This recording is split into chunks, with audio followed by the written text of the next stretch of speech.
Hello, this is the Philosophiser Unplugged. My name is Almosow, and the topic of our discussion today is logic.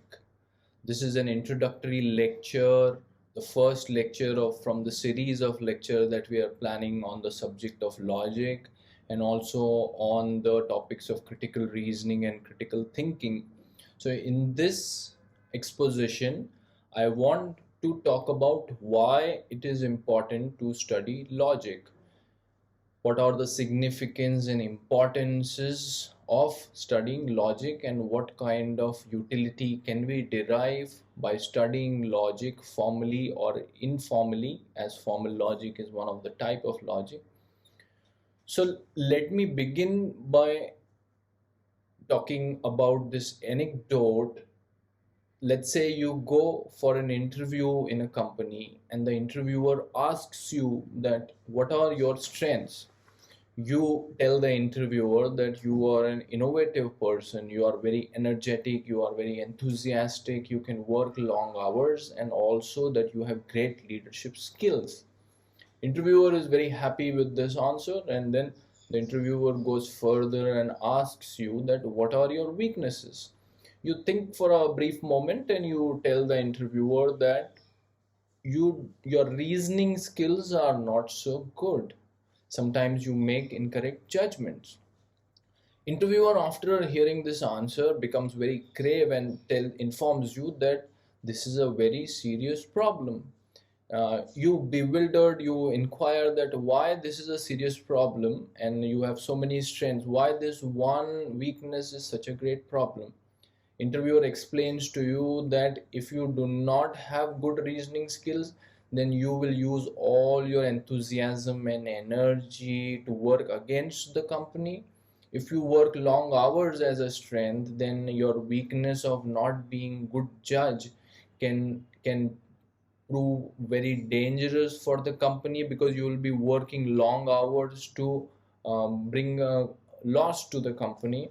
And if you have good leadership skills and do not have good reasoning abilities, then you may misguide the people who are considering you as a leader.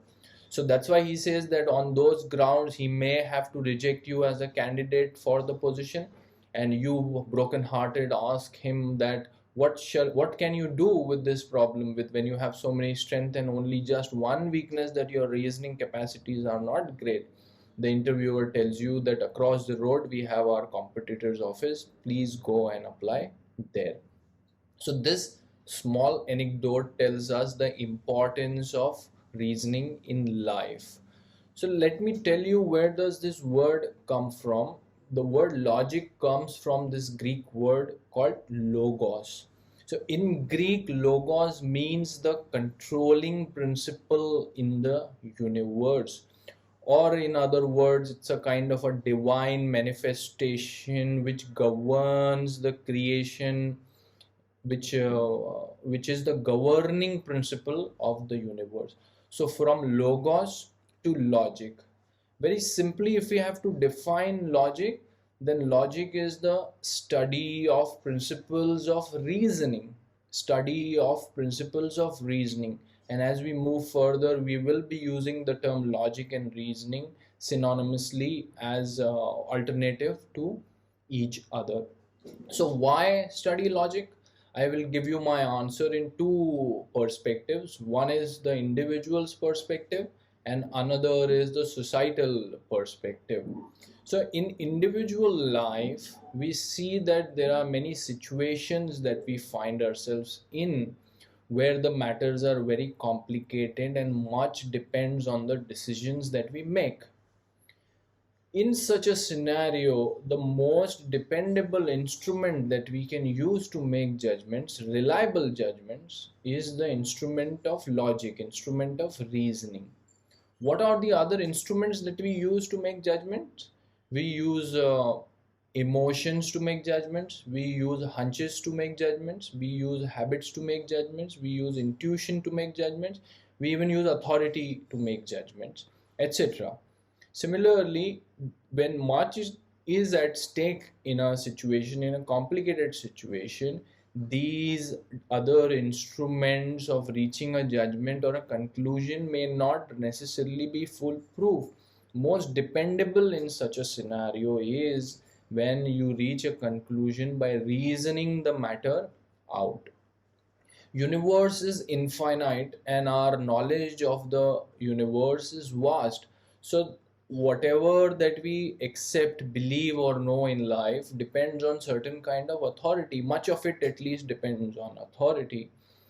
But in even in accepting authority, we have to reason that why this authority must be accepted or must not be accepted. In contemporary times in particular, if we see, when there is an information overload and the world is literally at our fingertips through the mobile phone, then much depends on the different discriminating capacities, the intellectual reasoning capacity of the person to differentiate true information from false information, right information from fake information. So, in contemporary times, the importance of logic cannot be over exaggerated, because without reasoning the matter out, if you depend on your emotions, if you depend on your feeling to choose certain actions or judgment, then it can lead to a big problem for yourself also and for the society also. How for the society? I will tell you that towards the end of the video. So as we said, when we want to make reliable judgments, logic is the most dependable instrument of all. Now, we see that any and every discipline that we study, logic is the part of the subject as an extension. For example, when a lawyer argues a case in the court, that lawyer has to give reasons and arguments to the judge and the jury to prove his case, to prove his point, to prove his position that my candidate is not guilty. Similarly, a doctor has to listen to the reasons of the patient, the symptoms of the patient, and then reach the conclusion of why the person is suffering from certain diseases.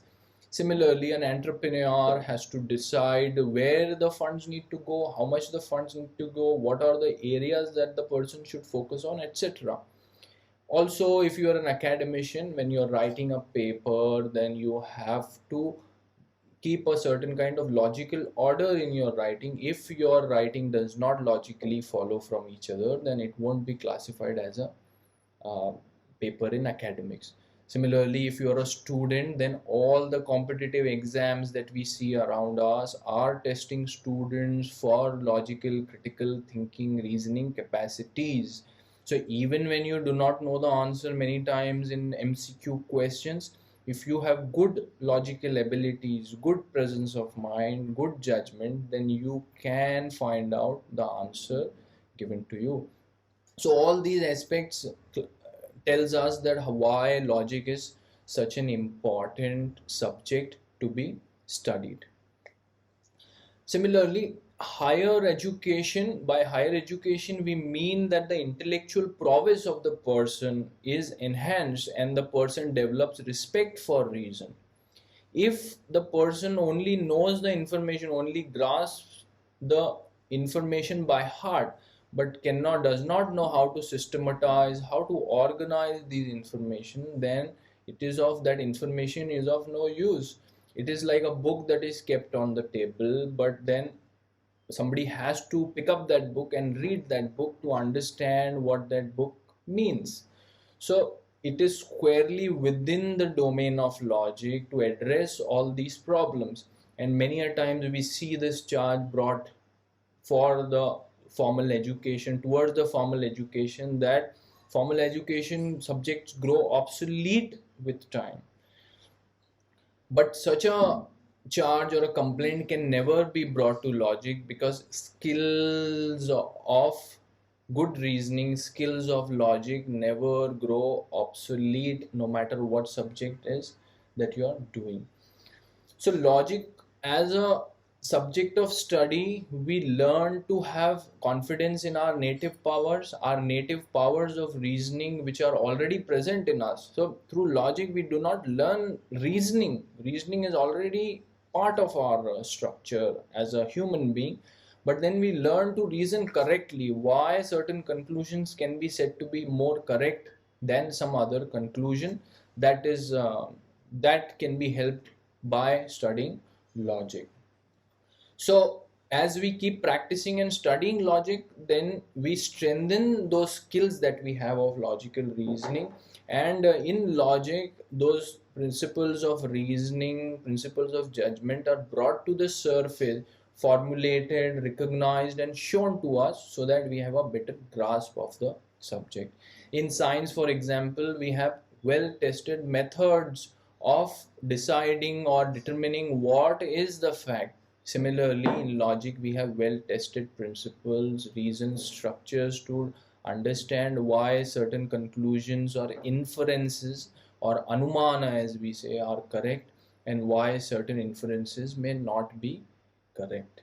And if the person loses the capacity to reason overall, then we know that what that person is called. That person is called an insane person, because that person is nonsensical. Sense implies reason, reason implies logic. So an insane person does not necessarily have a place in the society, because they can reach to any conclusion, conclude anything in any situation. For example, they may go to a serious gathering or a funeral and start dancing and singing there and laughing. So such a person can reach any amount of unreasonable conclusion in life in any situation. Such a person has to be very seriously taken and also has to be addressed. They can't be left out in the society. Regarding the second perspective that we are planning to take, which is the social perspective. So as we know that democratic ideals are professed almost universally now, but to realize these democratic ideals, citizens must be able to participate effectively in their common affairs and the common affairs of governance. What this effective participation implies that the citizen are able to evaluate the claims presented to them by their leaders or the people in power. If you are not able to evaluate those claims properly, then you may be taken for a ride in any kind of situation.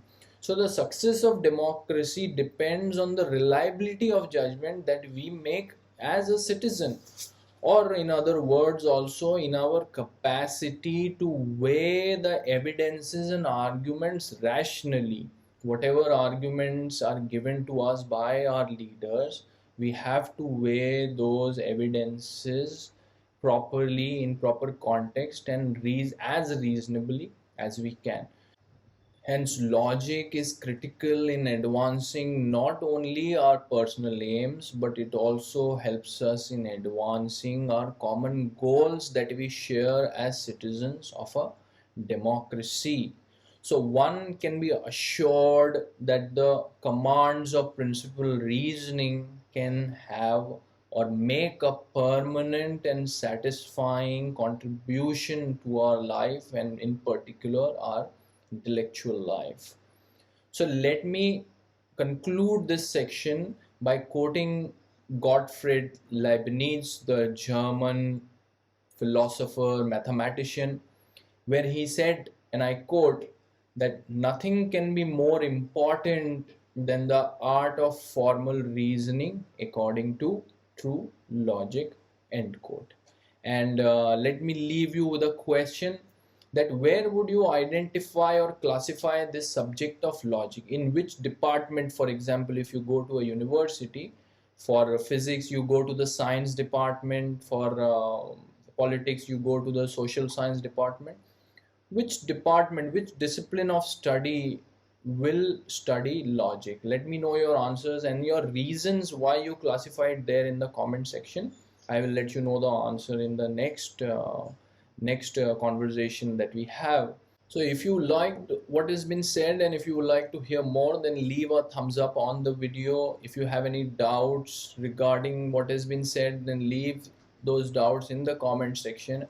I will give the names of the references that I've used in the description box.